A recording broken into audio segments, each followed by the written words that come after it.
जिससे रोज भगवान का नाम संकीर्तन करते आ रहे हैं, तो उसी प्रकार पहले भगवान का नाम संकीर्तन करने से जो है अंतःकरण हमारा पवित्र हो जाता है। और जब पवित्र हो जाता है तो भगवान का कथा सुनने में मन लगता है। बोलिए राधे राधे। देखिए आज कान्हा का आगमन होने वाला है ना, तो जब राधा रानी का जोर जोर से याद करते रहोगे, जयकारा लगाते रहोगे तो थोड़ा जल्दी आएगा।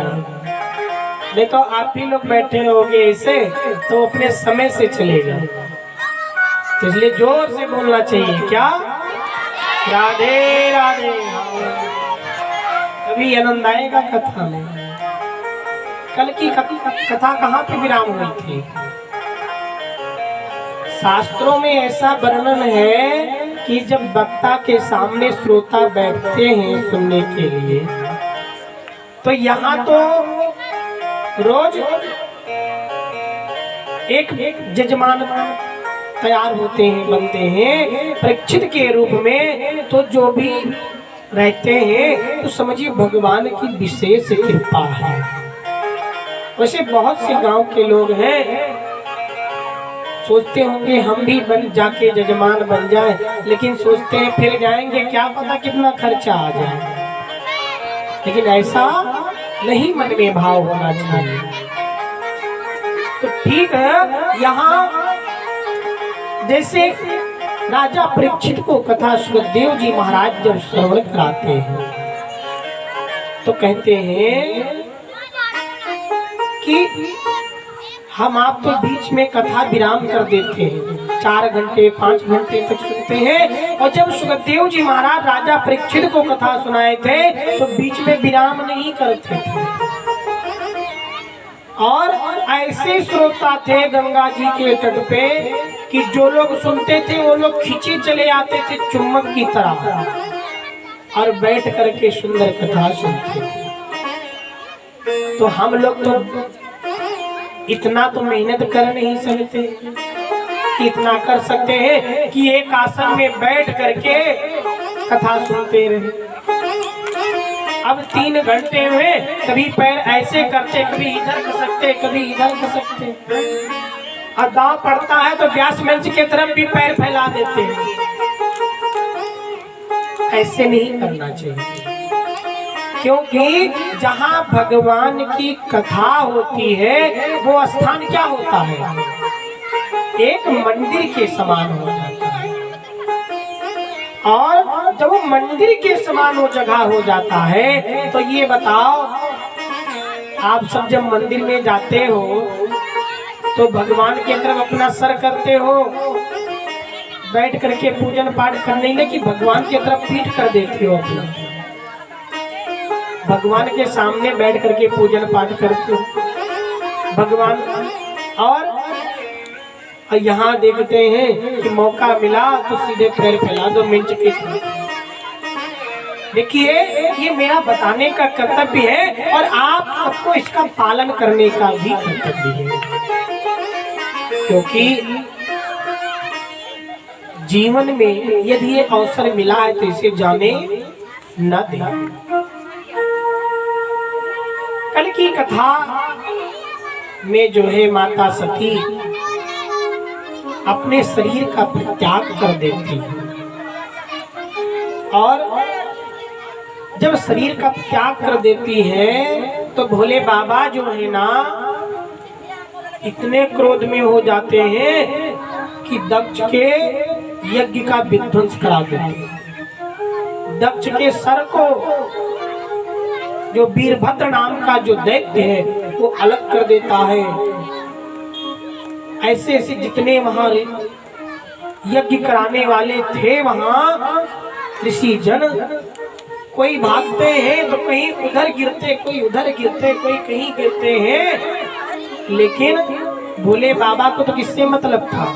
आपने ससुर जी से, क्योंकि अपमानित तो नहीं किए थे कि बच्चों को थोड़ा शांत कर दो, पीछे थोड़ा बैठ हल्ला करे तो अच्छा लगेगा। बच्चों की जनसंख्या ज्यादा है और सब एक ही जैसे बच्चे, एक ही घर के हैं क्या ये बच्चे सब? हाँ, इसीलिए तो एक साथ में चल रहे हैं उधम करते हुए। बोले राधे राधे राधे राधे। तो सूत जी महाराज जो है शौनकादि ऋषियों को कथा सुनाते हुए कहते हैं कि जो कर्दम ऋषि थे, कर्दम ऋषि जी के 9 कन्याओं का जन्म हुआ था और 10वें में स्वयं साक्षात भगवान कपिल के रूप में प्रकट होते हैं। कल कथा यहीं पे विराम हुई थी और जब कपिल भगवान का प्रागट्य होता है तो कर्दम ऋषि जो है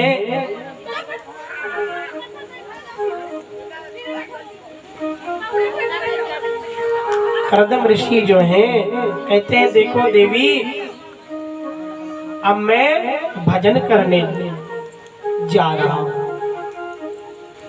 बोले क्यों? बोले मैंने भगवान से वादा किया था, बोले देखो ये आपकी पुत्री जो है इनका विवाह तो कर दो। तो कहते हैं कर्दम ऋषि जो है आपने 9 कन्याओं को जो है विवाह सुंदर करते हैं। मरीचि ऋषि के साथ कला नाम की जो उनकी कन्या है उसका विवाह करते हैं और अत्रि मुनि के साथ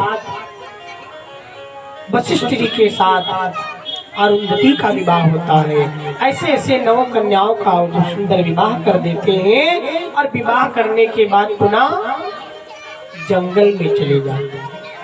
और जब जंगल में चले जाते हैं तो एक दिन माता देवहूति जो है कपिल भगवान की जो माँ है वो बैठी होती है और बैठी होती है तो उन्हें तो पता है कि भगवान का अवतार साक्षात हुआ है। तो आज छोटे से कपिल को भगवान को उनकी मैया सुंदर स्नान कराती है, सुंदर उन्हें तैयार करती है स्नान करा करके और सुंदर सा वस्त्र धारण कराती है, तिलक लगाती है और तिलक लगाने के बाद में अपने बीच आंगन में एक चौकी रखती है और चौकी रखने के बाद में सो तब तक कपिल भगवान पूछते हैं मैया ये आप क्या कर रही है? आप क्या कर रही है? तो कहते हैं देखो आप मुझे मैया कह रहे हो तो ठीक है, लेकिन प्रभु मुझे आपसे कुछ जानना है। सो तब तक ये बात जो है उनकी बहनों को पता चलता है कपिल भगवान के कि आज छोटे से जो कपिल भगवान है आज मैया ने सुंदर श्रृंगार किया है।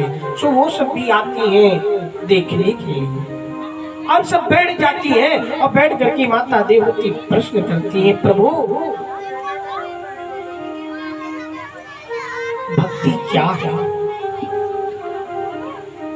कपिल भगवान जो है 9धा भक्ति का वर्णन करते हैं। उसी में माता ने प्रश्न कर लेती हैं कि प्रभु ये बताओ हम भगवान की पूजा करें तो कैसे करें?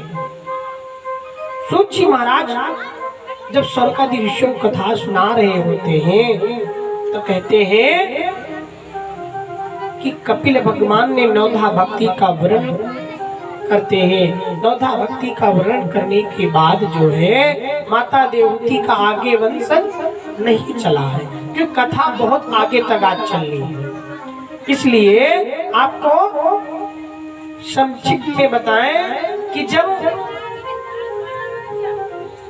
शौनकादि ऋषि से सूत जी महाराज जी से जब प्रश्न करते हैं तो कहते हैं देखो एक कथा सुनाते हैं। कौन सी? ऐतिहासिक कथा कि एक सेठ जी थे और जब सेठ जी थे तो इतने बड़े सेठ थे सो एक दिन अपने गुरु जी के पास गए और जब गुरु जी के पास गए तो गुरु जी के पास जाके कहते हैं गुरुवर हमें ये बताओ कि हम पूजा पाठ करते हमारा मन क्यों नहीं लगता है?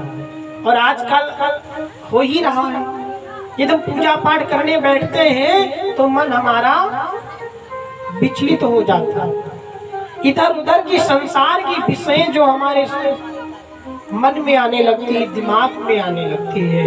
जो हमारी मेमोरी है ना, इसमें बहुत कुछ दूसरी दूसरी वायरस प्रवेश करने लगते हैं, सो जो भक्ति का जो ज्ञान है वो खत्म होने लगता है। और जब भक्ति का ज्ञान खत्म होने लगता है